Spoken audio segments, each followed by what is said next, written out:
All right. Good afternoon, everyone. My name's Tom Gorman. I'm a partner at Dorsey and Whitney here in Washington. We'd like to welcome you to the second annual Dorsey and Whitney Federal Enforcement Forum.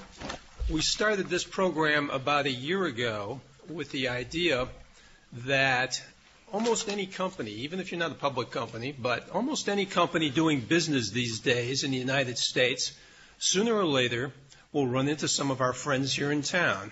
The SEC, the CFTC, the FTC, the DOJ, and it goes on with this alphabet soup of groups around town. But sooner or later, you're going to run into them. And when you do, it might be an interesting experience, depending on whether you get a subpoena or not, and depending on why they want to talk to you. But that's the reason we started the forum, was because you almost can't do business these days without seeing these folks.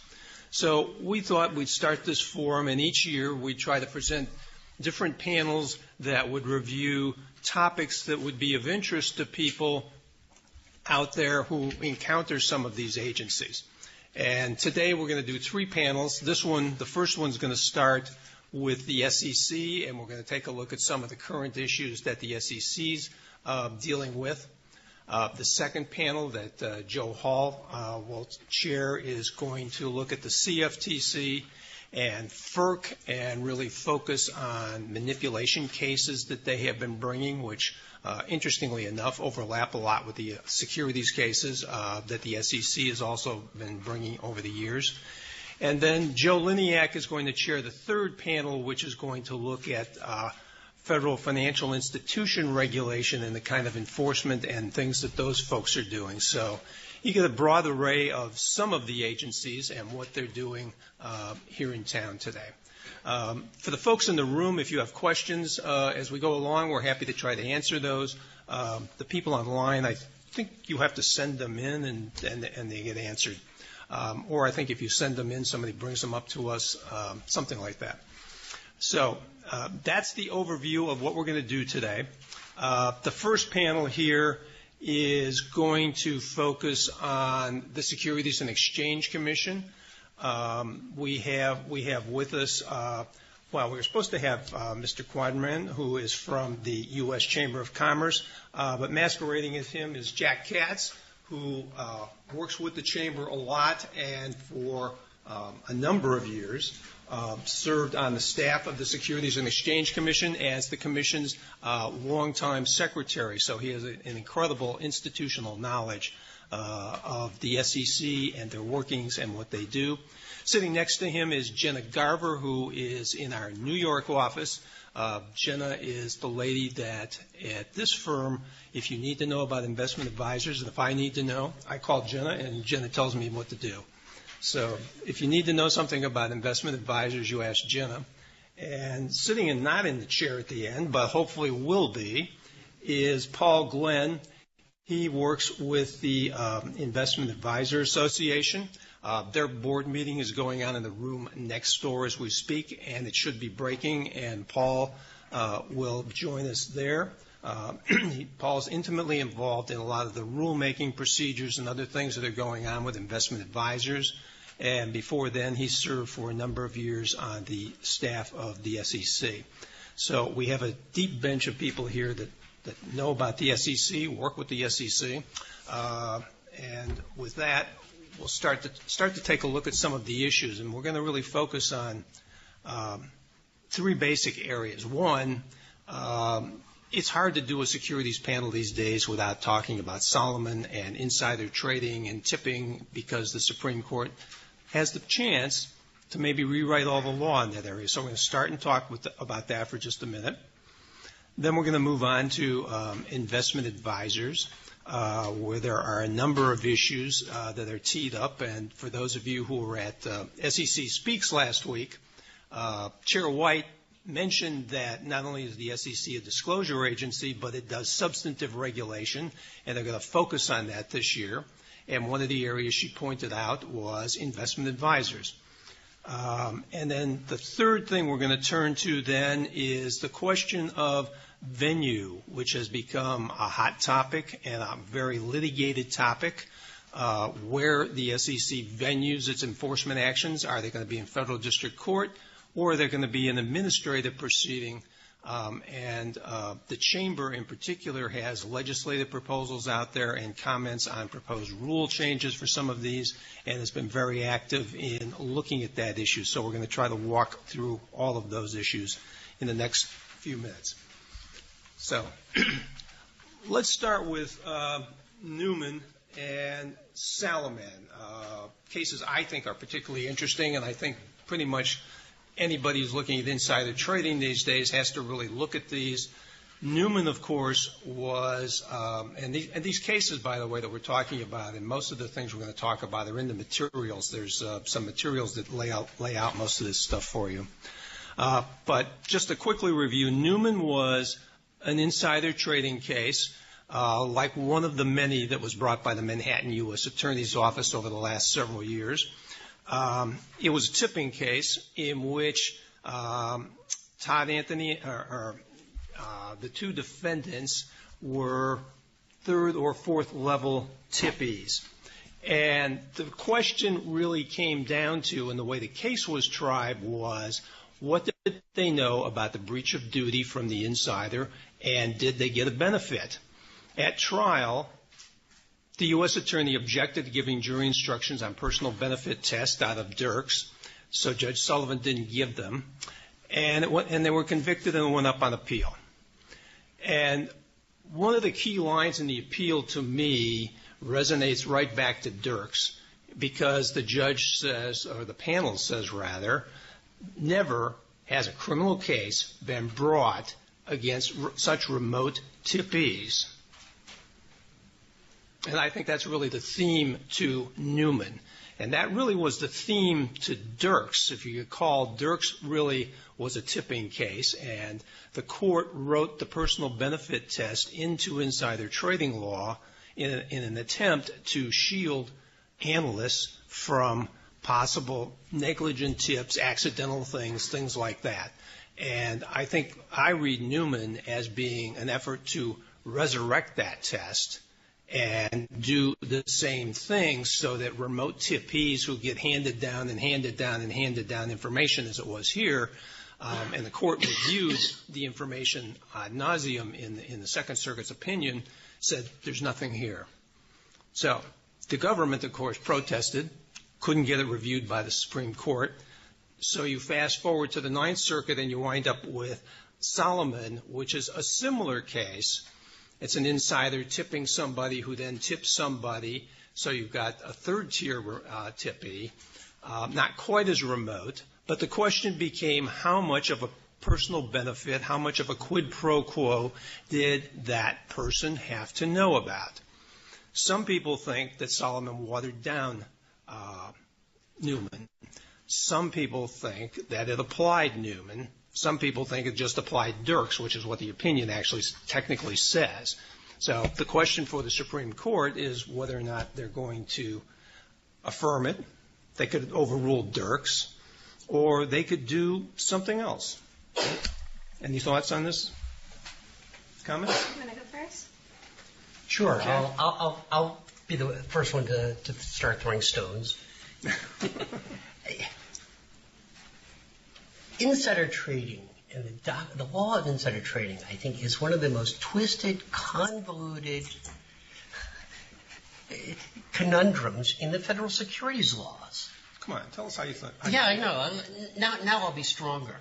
And you know, you can talk about Newman and Salomon as sort of going off on a tangent, but in fact, all they're doing is resurrecting the same kind of metaphysical issues that the courts in the U.S. have been dealing with since the early 80s. And, you know, when you talk about benefits and remote tippees, one of my favorite cases, and I'll demonstrate how long this is going on, was the Paul Thayer case in the early 80s. For those who aren't as old as I am, Thayer was the then Deputy Secretary of Defense in the first Reagan administration and former CEO of Grumman Air Force and on several corporate boards. And he was quite a character, former jet fighter pilot who was an adrenaline freak. Had a bunch of buddies who every weekend would go off on Harley expeditions around the country. And Thayer had a close and personal friend by the name of Janet Rhino, who liked to be kept in the style she wished to become accustomed to. And he had to figure out a way to get her money. So he called up his old buddy stockbroker from one of these motorcycle gangs, a guy named Billy Bob Harris in Texas. And Billy Bob set up an account in the name of Janet Rhino, and Thayer would feed trades to him based upon information when he was on the boards of these different companies. And Harris would make the trades, and that's a good way of getting Rhino the money she needed. And I always remember when the commission started to litigate this case, the agony of trying to figure out what we could say in the complaint about the benefit that Thayer received while still keeping it G-rated. And I believe that the phrase that was used was derived benefits of a close and personal nature from the tippee. Now, this was, people were worried about this. This was a serious benefit issue. And the beauty of that case, you start talking about remote tippees, I'm reasonably certain that this was the case where the daisy chain of tippees included Donnie Anderson, who had been a first-round draft choice of the Green Bay Packers in the 1960s, who happened to be Billy Bob Harris's college roommate at Texas Tech. I think it included Bill Mathis, who was captain of the special teams of the New York Jets when they won the Super Bowl, who was an old buddy of Donnie Anderson's. It included, I believe, 20 people who belonged to a competitive chess club in Atlanta, Georgia. The daisy chain here was incredibly long. And I bring this up only because this was in the early 80s. And I think all Newman is doing is resurrecting the fights that occurred in the early 80s. And they continue to pop up every few years as some judge with too much time on his hands starts looking into the metaphysics of common law fraud. And the solution is so obvious, which is you need a statutory definition of insider trading. And I remember being at the commission in the late 80s when we had literally 5 and 6 hour knockdown, drag out meetings trying to get agreement on a definition that we could propose to Congress. And nothing was ever submitted. Congress impaneled a blue ribbon committee chaired by Harvey Pitt to develop a definition. And I think he did not. Exactly. Yeah. Because everybody focuses this in terms of limiting principles. What are the limiting principles? And they keep coming back to these limiting principles based upon the common law. Breach of a duty. Tippy knowledge of misconduct. And here's the irony of it. You know, I've gotten hooked on the show Showtime called Billions. I don't know. I suspect some others are watching it here. And it occurred to me, insider trading is so well accepted in popular culture that I think the majority of U.S. citizens think they know what insider trading is. The only people who seem to have a problem with it are the courts. And at the end of the day, we've got to accept that we push the common law as far as we can, and we just have to come up with a definition. And to be provocative, I'll throw out the old 1980 concept of fraud in the market. Is that provocative? It's provocative. It's interesting, but what do you think the chances are that the Congress is about to write one? If Harvey Pitt couldn't write one with his blue ribbon committee, who do you think is going to write one now? You know, when Harvey tried it, O'Hagan hadn't been handed down by the Supreme Court. You know, we actually made a lot of progress, and I think you could write it today. Not everybody would be happy with it, but it would be a defensible provision. Well, one alternative for the court, and just to catch Paul up, we were just talking about the ramifications of Salomon. Thank you. I apologize for being late. The only thing I couldn't miss was right next door, though, and when we got it moved, thank you for your consideration. They could simply tell Congress to write one. It's what they did with honest services fraud in the 80s with the McNally case. They just said, we're not doing this anymore. Congress, you write one. So Congress wrote another one, and it wasn't any better than the last one. And the court finally gave up, and now they're doing it. Mm-hmm. Now they're construing it. But that's one alternative. Doesn't seem likely to me, but think of the untenable position you're in, where whether somebody violates the law or not depends upon his intimate awareness of personal relationships among people he may or may not know very well. It's kind of silly, isn't it? That's true. On the other hand, I think in the real world, the people who trade all the time, mm-hmm. the guys who are out there making those trades, the real guys with from the Billions show, and some of those characters actually seem like they're real guys, or at least they have. I think we all have ideas on who the characters are based upon. I think they're based on some guys. I think a lot of those traders understand what they're doing, and I think they understand where they're getting the stuff. I agree completely. I think the world understands insider trading. It's the courts that have a problem. Yeah. Genna, I think that's a good point, because I'm not a litigator. My involvement is much earlier on, hopefully before anything bad happens, and that we prevent all bad things from happening, and everything's perfect in my world. Just kidding. But this comes up in reviewing codes of ethics and insider trading policies right now. It's that time of year for people to be, taking a look at their policies and see if there are any recent developments that warrant changes. And the question comes up, well, what about Newman? What do I need to be concerned about? Do I need to make changes to my policies and procedures? And if you look at, at least with respect to my clients, the issue doesn't even really come up in these policies. And like you said, people know what they're doing when they're trading and where they're getting their information from. The way our policies address this is you cannot share confidential information. I mean, that's a blanket prohibition absent specific procedures and approvals. That would be firm information. And you cannot trade on information that could be material non-public information, and there are procedures in place to discuss that with compliance that then makes the decision on whether or not it's MNPI before trades are made.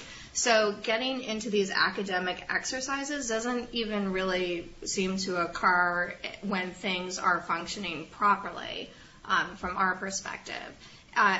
What we see more is that people are trying to develop policies and procedures on a global basis. So often clients have offices in other jurisdictions, and they have different standards and different definitions of what insider trading is. And because the firm is really operating as a single business and implementing global policies, and they need to harmonize these distinctions. So while we're having this academic exercise here in the States, that doesn't necessarily mean that's following suit in Europe or in Asia. And so the policies need to be drafted to address the broader scheme of the behavior and acting more as a gate to make sure that you're not even in a position where you need to have these academic exercises. So that's how I get involved with Newman so far.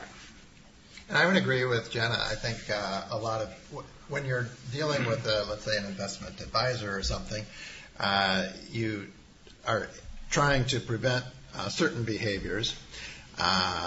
It's when you get to litigate, can we sue this person? Do we have jurisdiction? Can we prove the standards of Newman and so on? So it's almost a litigation strategy sufficiency question when you get down to some of these things. But the one point that I wanted to flesh out just a little bit more is that in these policies and procedures, one of the things I think that people learn that they need to do, or that is a substance of what they're doing, is a process. So much of compliance isn't a substance, but it's a process. So have you identified your risks? What do you do about it? Is there clearance procedures? Yes, you have a prohibition on trading on inside information. That would be sort of straightforward, but where might they get that information? Might they accidentally get it or transfer it somewhere? And then what protections do you have at the firm so that they can document that they had protections and that they kept confidential information and so on? And ways to do that would include things like logs. Don't do something without permission. And so there's some permission and logs that somebody looked at it and thought it was a reasonable thing to do. even that's not a guarantee of anything, but at least it's a process you can go through that will help you, the firm in particular, document that you've done what was reasonable under the circumstances in order to protect the interests that you, which is your firm, you have to deal with employees that are off the reservation, violating the procedures and so on. Those are separate, but that's what the government's trying to figure out too. Sure. So, yeah, I think, again, I think this case presents a really interesting question for the Supreme Court. We'll see what they do next year.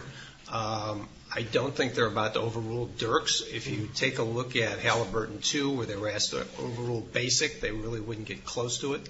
But the real question is going to be, this is really almost an evidentiary rule, and I can't imagine that the Supreme Court wants to weigh in to writing evidentiary rules either. So they've got to someplace come up with some basic set of principles that they can enunciate and then let the lower courts follow them. And I suspect that when they're done, we won't know much more about insider trading and tipping than we know now, except that you're not supposed to do it if you can figure out what it is. I don't know if anybody had the same. We'll get to your question just 1 second. If I could just add an editorial comment. I don't know if anybody else mentioned this, but when I read this Salomon case that the Supreme Court is going to take, it struck me, now wait a minute, this is written by Rakoff? I thought he was in the New York office. Isn't he sort of the nemesis of the SEC in some ways and won't take cases? So here he is sitting all the way in San Francisco by designation on the Ninth Circuit. It was sort of a disconnect when I saw that. Not only that, but he's on the Ninth Circuit, and he's refusing to honor the precedents set by the Second Circuit, which he would have been required to follow. Which now creates this thing that the Supreme Court will take. So it's a very ironic thing. Yeah. Question for Genna. You said that for those companies that are looking to harmonize, which jurisdictions have more stringent insider trading? Well, I don't think there's any one jurisdiction that has the same, definition of insider trading as we have here in the U.S. But I know in Europe in particular that they have, in some jurisdictions, stricter standards. I believe the UK is one of them. Yeah, I don't think the UK requires the breach of duty. I don't think Hong Kong does either. It's just if you trade, you're liable. It's a little simpler model than here. You've got all of these. Did you know? Did you get a benefit? Did you breach a duty? Did you do something else? It's a much more complicated model than you see. Because it's a statutory definition. Exactly. Because it's a statute. Going back to Jack, you're exactly right. It's a statutory definition as opposed to you have to read 50 cases to figure out what the law actually is in this area, and then you might know. But if I could add just a consideration for you to add to your equation there, one of the questions that you didn't ask but is implicit in it is, well, okay, so we're a corporation that's in a number of jurisdictions, the UK for one, the US for two, and who knows what other ones. So do we have one policy that covers the whole world, or do we have to have separate policies in each country? The reason I'm saying it is it's not a simple question. A lot of people like to race to the bottom, in other words, use the most stringent standard and apply it to everyone. That's a sort of a common approach.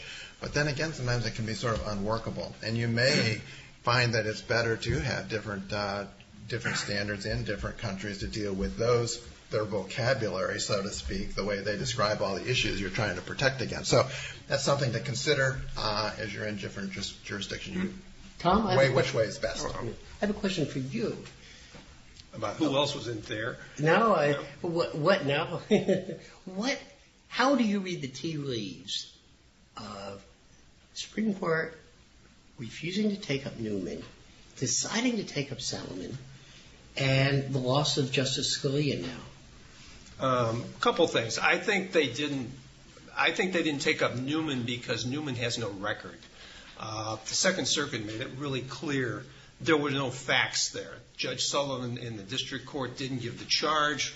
Okay, you've got an error. You look at the facts, and the court went through the facts, and they said there's no facts here. Now, when the U.S. Attorney's Office filed for a rehearing en banc, they challenged that, and they rewrote the whole record. But that just turned it into a big factual dispute, and that went no place.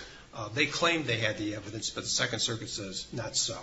So I think that's one big difference, whereas Salomon has a record. They have the relationship evidence, at least at the first level tippy, not so much at the second level tippy, but they have some, and they have a court that's articulated the standards. So I think the way that they selected which case to take which vehicle they want to pontificate on, says, okay, we're going to affirm Dirks, because I don't see them overruling that. That's just not what they've been doing lately.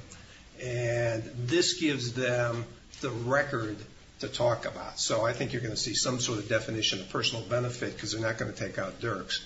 The question is, what are they going to say it is? What do you think about the loss of Scalia? He was not a big fan of these things, but if you go back to O'Hagan, he dissented in part, but he also voted with the majority on parts of that thing. So I don't know that that's going to make that much difference to Salomon. I don't think they're going to do the McNally model where they just say, Congress, you go fix it. They probably ought to, but I don't think they will. Well, Congress isn't doing too much these days. They're all running for office, I think. But that's right. Well, that's literally true for a lot of things that aren't happening because of that until they get past their primaries and other things. That's true. Yes, sir. This should be a really quick question. Do you think there's any chance that Salomon winds up being a 4-4 decision? No, I think there's enough votes on the court there. They may get a dissent from Thomas, but I think there's enough votes there that, in fact, you'll get a decision on the merits. My concern is how clear it's going to be, and I don't see the court spending a lot of time sifting through the evidence. I don't think that's their job. I don't think that's what they do. So you may get a rule enunciated with a remand, or you may just get an affirmance and say that's enough. The question, one of the sort of lurking questions in there is at the end of Rakoff's opinion, he says, well, the defendant is arguing that this doesn't meet Newman, and they don't actually say what the defendant's actually saying. And then the court says, we think we're good under Dirks, and if Newman goes that far, we're not. So exactly what that means, I don't know, but we may get some clarity on some of that here. But I think we'll get a decision out of this thing. Interesting topic, though, and there was certainly an interesting case. It's not as interesting as there. That was a case. Let's flip now to investment advisors, which we started talking about. As I mentioned at the top of the program, Mary Jo White last Friday pointed to investment advisors as one of the areas that the Commission wants to focus on, and there's a lot of issues that lurk around these. The national exam standards have been out for a while.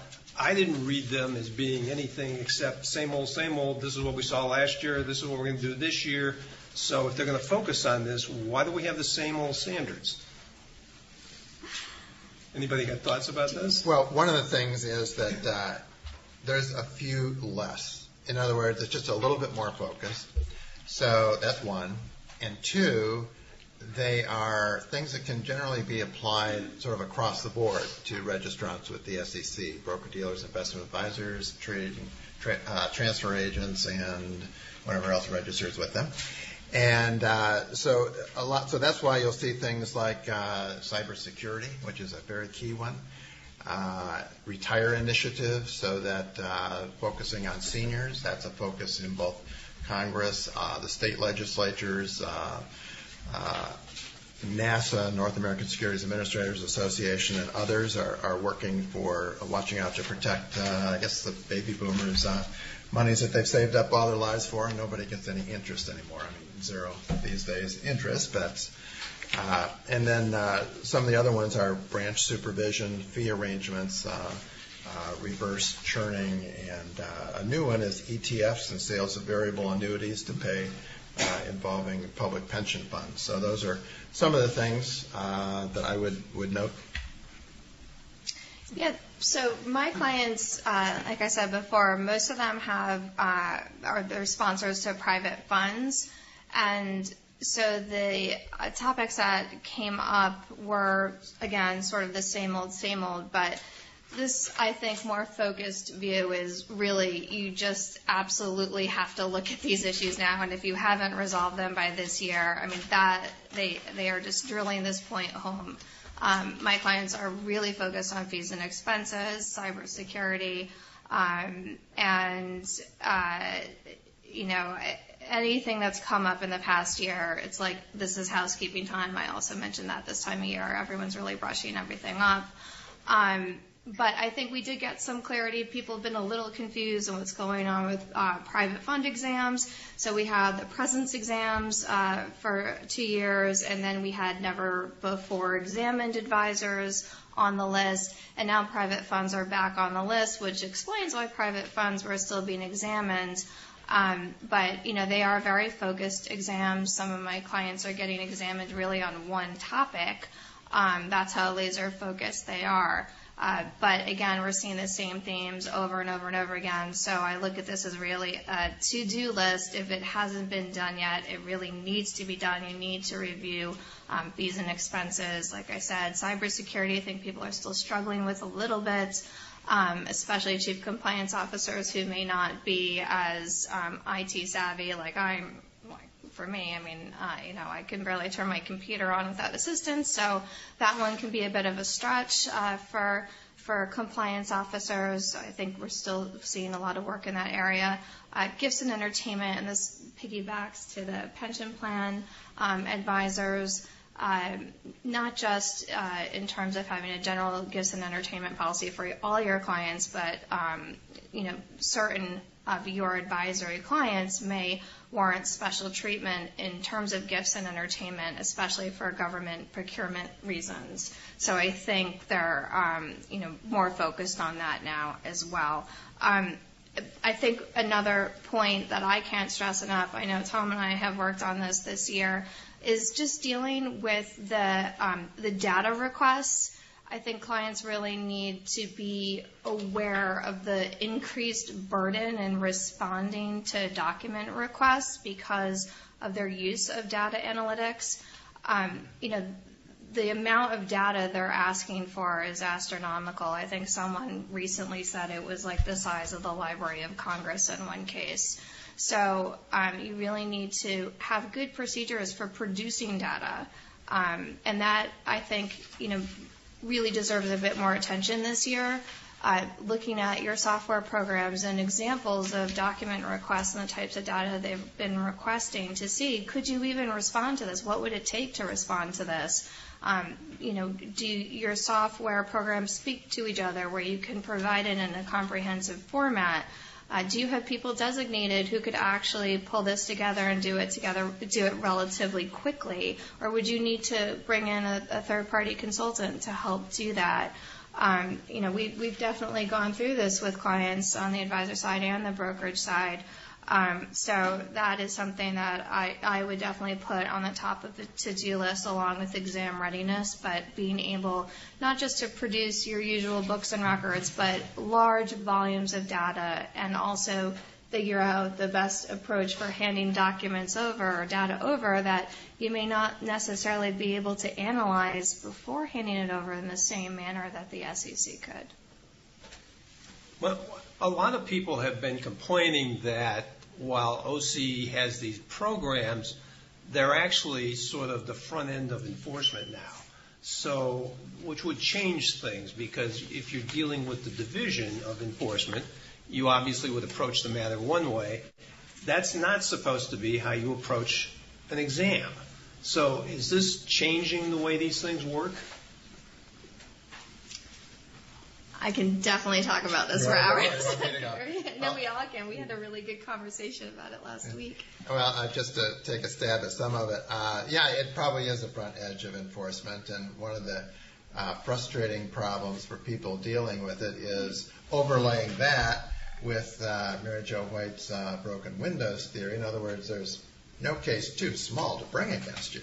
It used to be it might be a comment letter in an exam report or something, but now, we'll sue it because this is something we want to focus on and make sure people get it right, so we'll sue a few people in order to do it.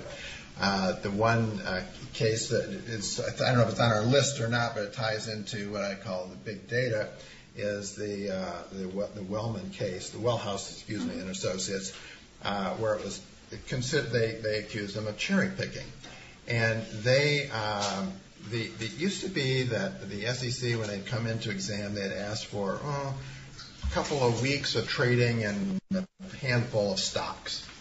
Now they're asking for all the trades the whole company has made and anything and everything over the last 2 years. It's a huge amount of information more. So the reason I mentioned this Wellhouse case is they make a point of saying in there, we know this is cherry picking because we ran this analysis over 1 million times, and it is statistically impossible that these trades would have been allocated to the home team, so to speak, in one instance, and to the clients in the other instance, and therefore that was sort of the basis for them bringing that case on cherry picking. So what do you do when you get a deficiency notice, or they tell you, well, you need to fix this? Is there a reluctance to fix it because after you fix it, enforcement's going to come in and say, aha, you did it wrong before, you just admitted that, so here's your enforcement action. Please sign up for a C&D. So, okay, first of all, when a client gets a document request, I assume now that enforcement is either coming to the on-site, they may even tell me they are, or lurking in the shadows. I think we just have to assume that that is the current state of play. In fact, I love Tom, although I don't like when my clients have to talk to Tom. But I still... Do you scare them or what? Like, please don't get Tom on the call. But, I always get Tom looped in right away when there's a document request list because my clients always have the best of intentions. They think they're always on top of everything. But when you're all of a sudden looking through the lens of a document response, things start to come up and, for the best of intentions, it happens often. There's always something that you can find that someone could view as a possible deficiency or violation. And we want to be on the forefront, ahead of the game. As soon as you hand that information over, you're going to need to explain it and deal with it. So I always get Tom involved, even in a routine exam for that reason alone. So we can have a consistent plan and way of presenting our facts. When it gets time for our exit interview, that's when, I try to make sure that my compliance officer is on the front lines dealing with the SEC, showing their strength within the firm and that they're not leaning on me. But for the exit interview, I always like to be on the line so I can hear straight from the SEC exactly what their findings were, what's concerning them, how we might be addressing it. In that exit interview, that can kind of not just happen towards the end, but there are multiple calls throughout the exam where we're explaining little things. And it's really important for us to stay on the same page as we go. When the deficiency letter comes, by that point we hope that we've at least explained away some of the really immaterial points that they've raised so they don't end up in a letter. So there is a little negotiating in that exit interview of, okay, well, what's this letter really going to look like? Are you just going to put everything we talked about in this letter? And what I've seen over, the course of many years is that most people are getting letters. Most of the time, it's like 90, it's a crazy number. So people assume they're going to get a letter. The letters are getting longer, and some of them are kitchen sink approaches. So it's really important to be able to negotiate what that letter looks like.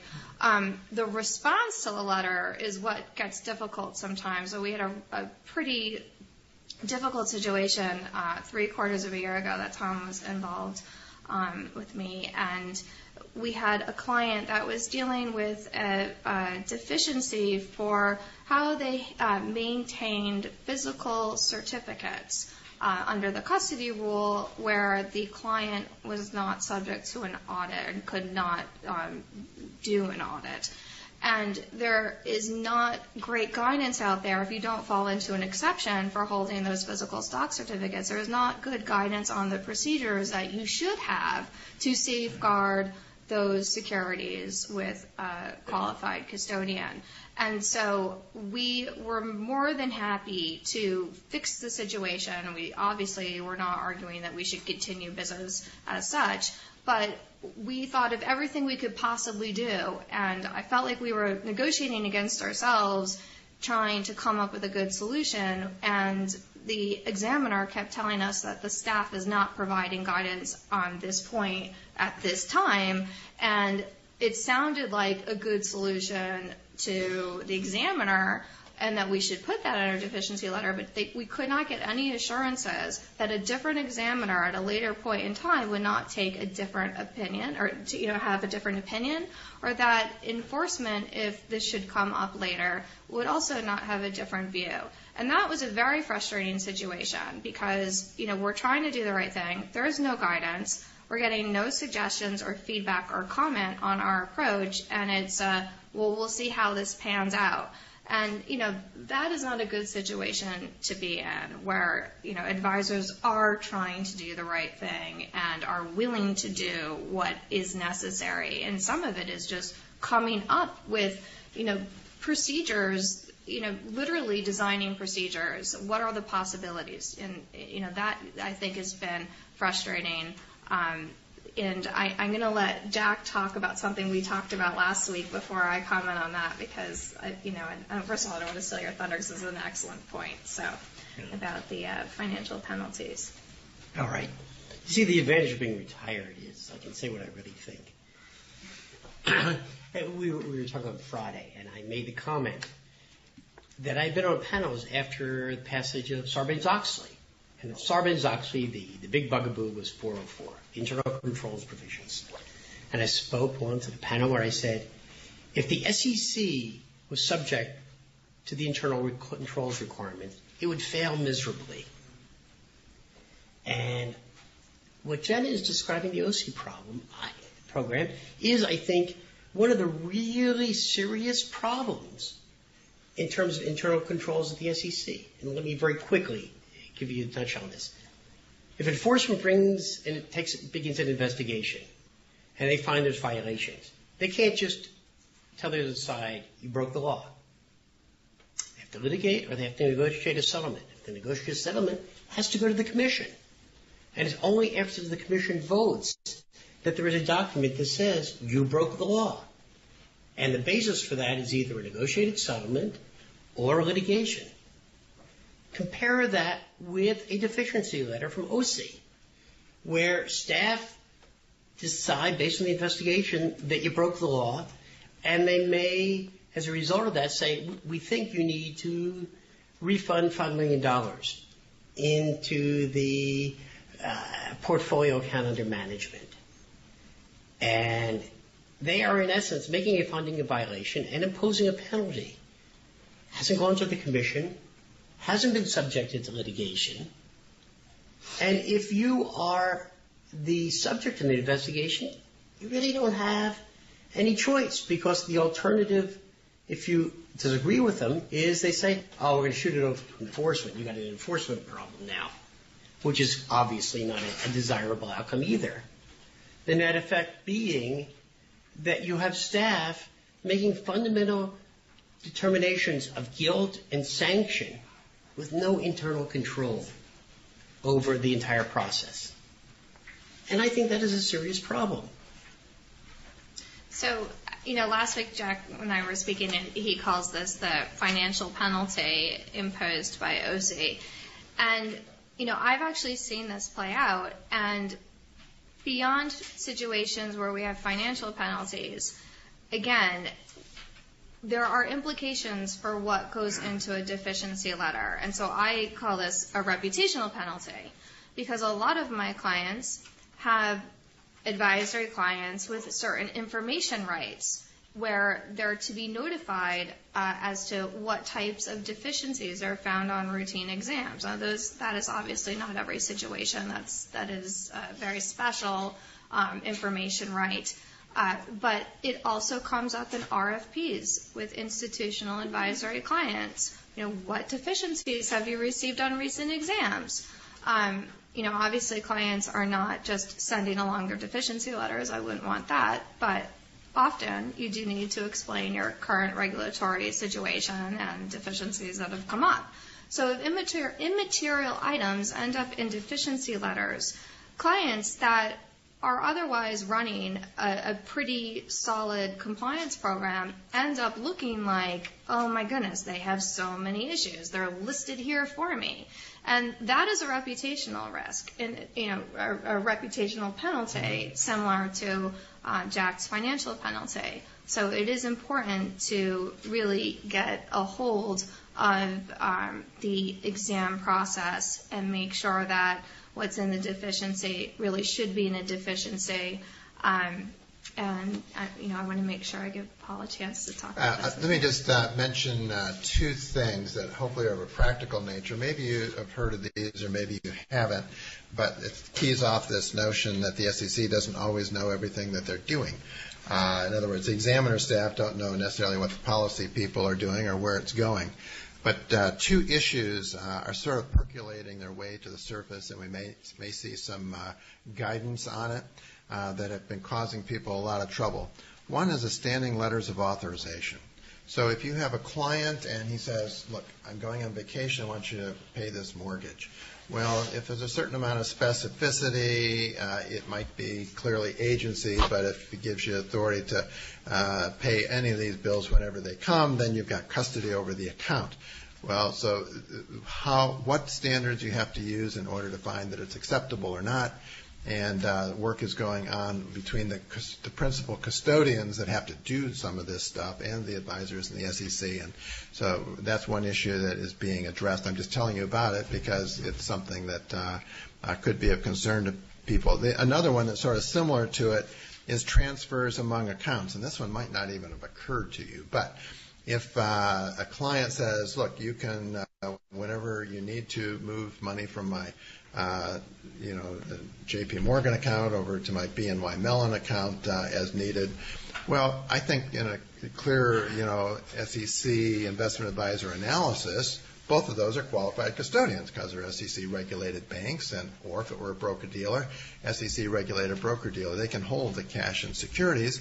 And, a person has a limited power of attorney in order to buy stocks, bonds, and cash. I mean, that's a typical array of functions, so that would be okay. But the SEC says, well, but what if that account at BNY Mellon was opened by the investment advisor themselves or their brother-in-law or something else in the name of your client? Yes, but how do you know that it's going to an account that really is the client's account? Well, there are ways to work around it. I mean, you could say this particular account here, and here's my voided check. Well, that sounds like your account for sure, and so on. But the point is the SEC always is figuring out how could somebody steal from this? Well, it's a criminal act to do things like that, but they still think they're still attuned to that. But that's another one that we might see some guidance on. So. All right. There's obviously a number of other issues here. Let's touch quickly on the CCO issue, and then I want to move on to the venue question. And this issue relates to some of the things that you were talking about with the lack of standards, because Commissioner Gallagher raised the whole question in the context of two enforcement cases where he dissented, and he said, look, 2064, which is the rule that they were using to sanction these people and claim there were violations, has no standards. And he dissented from that. The commission went ahead and imposed the sanctions anyways. But that touched off a debate that went round and round with Commissioner Gallagher talking about COOs and not getting they're sort of getting targeted and they're not getting a fair shake. On the other hand, Chair White chimed in and said, well, not so. Commissioner Aguilar chimed in and said, well, not so. We really don't sue those guys very often. But sometimes they do, and sometimes they don't. And sometimes the standards are one thing, and sometimes the standards are something else. In Marwood case that got mentioned earlier, for example, they used a rule like that on supervision, and they said, well, the procedures are inadequate because the information didn't get percolated up to CCO. In another case, in the SFX case, which is one of the ones that was singled out by Gallagher, in that case, they said the procedures were no good because only the COO, or the CCO rather, looked at the information. So which standard is it? Does Gallagher have a point? Is this making everybody feel targeted out there? I hate to say yes, but yes. Listen, being a compliance officer is no easy task. I really don't know any children in my daughter's class that are excited about being a compliance officer when they grow up. It's a thankless task a lot of the times, and it definitely requires a special person to fill those shoes.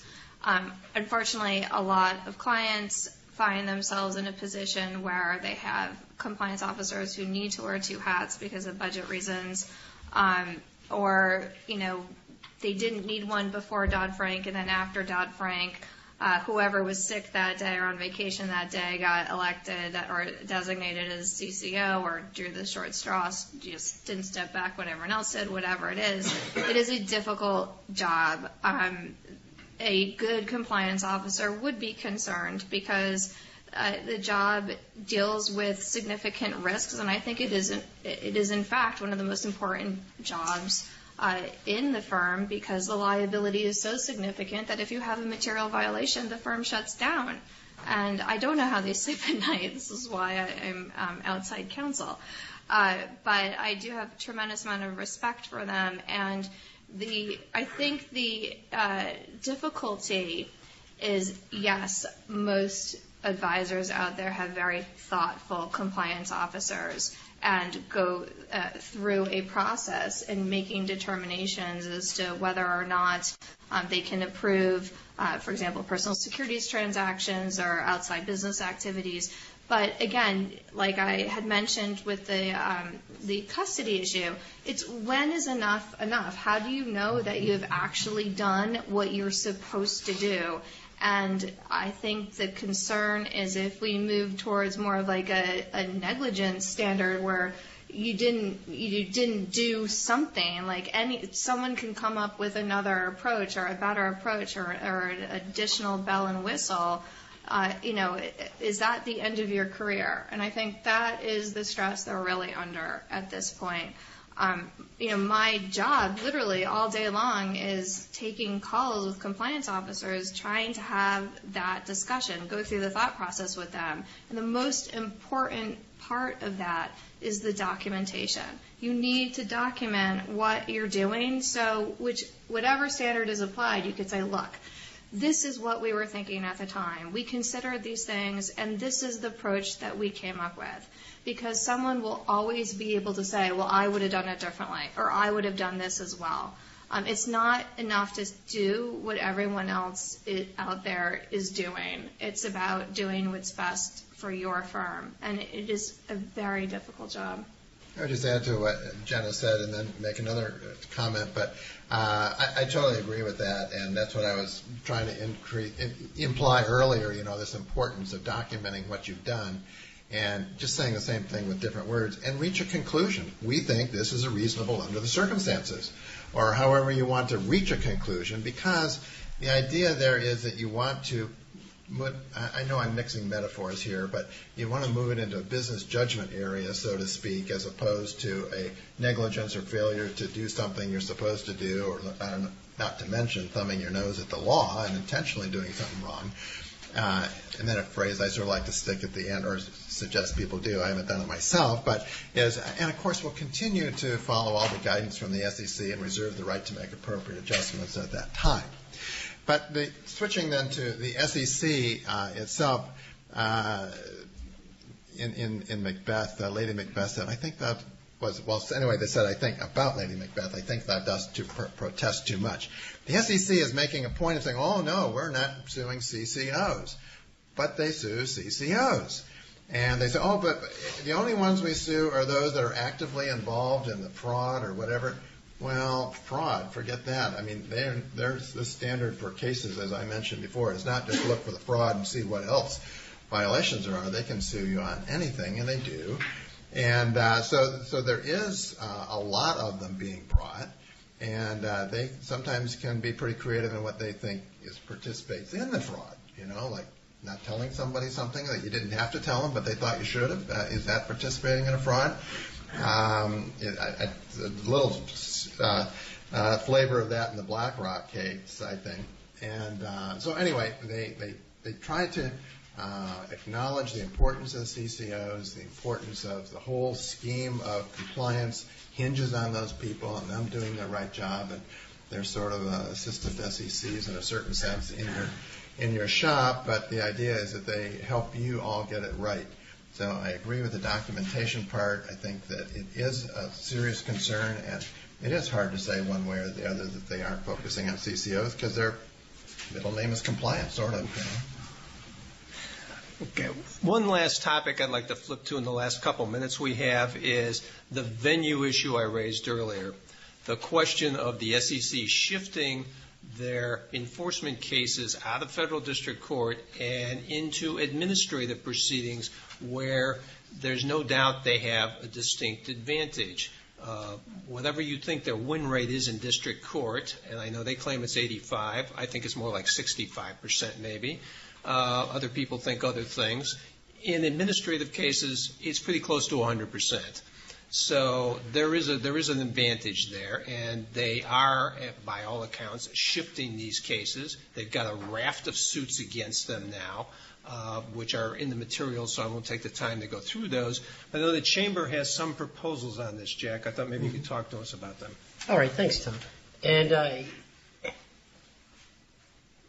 on the administrative proceedings, I want to, before getting to what the Chamber's proposal is, I want to say that people should be careful in how they interpret the statistics that they see in the Journal and other places on the Commission's win rate, because they are highly misleading.